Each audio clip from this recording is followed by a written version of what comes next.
Avant, je pensais que le défi du coup de pied dans la porte était juste un truc débile et rigolo. Donner un coup de pied dans une porte au hasard, rigoler, se barrer en laissant les gens s'énerver. Tout ça pour faire des vues sur TikTok. J'étais là, mes potes et moi, on prenait ça pour un jeu, sans jamais se demander à quel point on s'exposait au danger. Avec le recul, je me rends compte à quel point c'était stupide. C'est jamais qui se cache derrière cette porte. Certaines personnes ne sont pas juste énervées, elles sont violentes. C'est censé être un après-midi d'été comme les autres. Nathan, Enzo et moi, on s'ennuyait à mourir, à traîner dans une petite ville sans rien faire. C'est là qu'Enzo a lancé le défi du coup de pied dans la porte. C'est trop cool, mec. Tu donnes un coup de pied dans la porte d'un inconnu et tu te barres en filmant sa réaction. C'est hilarant. Bah, c'est stupide, on était des ados rebelles. Alors on a continué sur notre lancée. On a commencé par les beaux quartiers où la plupart des gens se contentaient de nous crier dessus ou de nous insulter à travers leur porte. Une vieille dame nous a menacés avec sa canne. Un autre type est sorti torse nu en hurlant. On riait tellement qu'on avait du mal à respirer. On a essayé de se diriger vers la périphérie de la ville. Il y avait ce tronçon de route désert avec peut-être 3 maisons, toutes assez éloignées les unes des autres. Une d'elles, cette petite cabane au toit de toile rouillée, avait l'air vétuste et isolée. Je pense même pas que quelqu'un y habite, j'ai dit en fronçant les sourcils. Et on aurait dû s'arrêter là et rentrer chez nous. Mais Nathan a pointé la porte du doigt.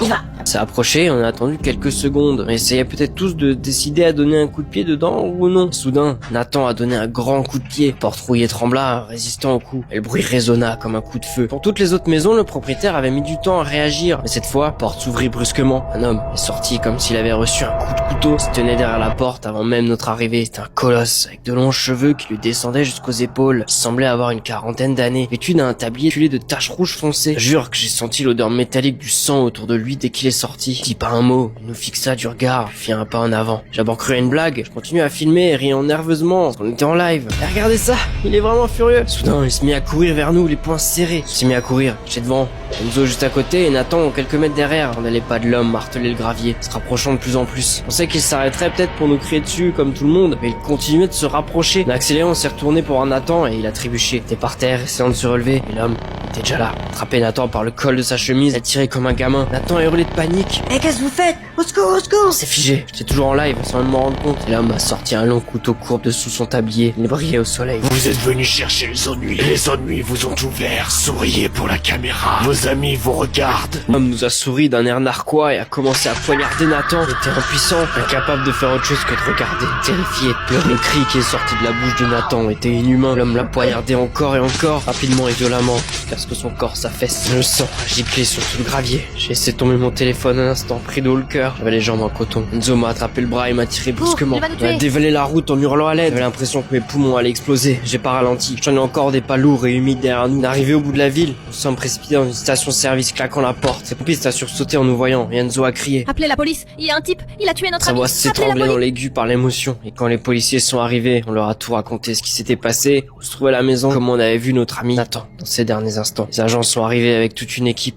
Ils l'ont trouvé couvert de sang, assis dans son salon poussiéreux, tandis que le corps mutilé de Nathan gisait au sol. On a appris plus tard qu'il s'appelait Philippe. Il tenait une boucherie en ville avant de la fermer. Avec sa femme lui quittait, il avait disparu de la vie publique. Il était très déprimé. Il a trouvé des restes d'animaux morts dans sa cuisine, ce qui indiquait qu'il démembrait des animaux errants pour tenter d'apaiser son esprit perturbé. On lui a donné un coup de pied devant sa porte. Il s'apprêtait à sortir chasser une proie. Si seulement on n'avait pas défoncé sa porte, on serait encore en vie. Enzo refuse d'en parler à ce jour. Mon live s'est arrêté net dès que j'ai laissé tomber mon téléphone. Ceux qui l'avaient vu avant disent être hantés par les cris de Nathan. Je revois encore l'instant précis où Nathan a compris qu'il ne s'en sortirait pas. Regarde cet homme, comme s'il ne tuait pas vraiment quelqu'un, mais qu'il préparait juste de la viande. Je suis jamais retourné dans le quartier. Chaque fois que je vois une lourde porte métallique, j'entends son grincement. Je me souviens ce qui arrive quand on croit filmer une simple blague, pour finalement découvrir qu'un monstre vous attend de l'autre côté.